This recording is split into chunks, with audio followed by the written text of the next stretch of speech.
काल गणपतीचं विसर्जन होतं आणि हे विसर्जन करत असताना गाडेगावातील काही तरुण गणपतीचं विसर्जन करत असताना दोन तरुण जे आहेत ते वाहून गेल्याची घटना घडलेली आहे।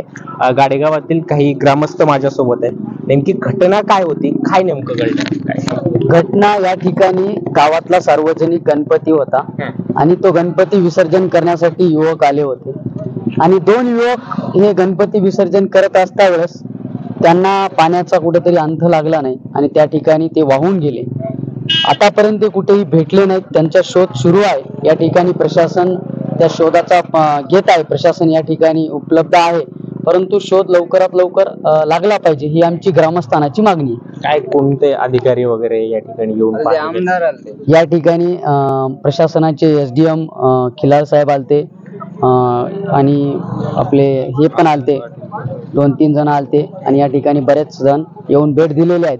परंतु आमची प्रशासनाला विनंती आहे की आपण तात्काळ हा जो शोध आहे, आणखी आपण आपले NDRF ची टीम आहेच, परंतु आणखी वेगाने हा शोध लावून त्यांना लवकरात लवकर बाहेर काढलं पाहिजे अशी।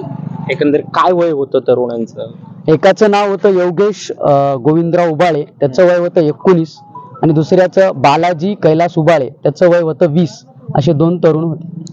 एकंदर पाहायला गेलं तर काल गणपतीचं विसर्जन करत असताना या आसना नदीमध्ये विसर्जन करत होते। गाडेगाव परिसरामध्ये एक सार्वजनिक गणेश मंडळ होतं आणि गणेश विसर्जन करत असताना दोन तरुण वाहून गेल्याची एक घटना घडलेली आहे। सध्याला NDRF ची जी टीम आहे ती शोध घेते, परंतु सध्या तरी ते तरुण सापडलेले नाहीयेत, परंतु जी टीम आहे ती चांगल्या पद्धतीनं काम करते आहे।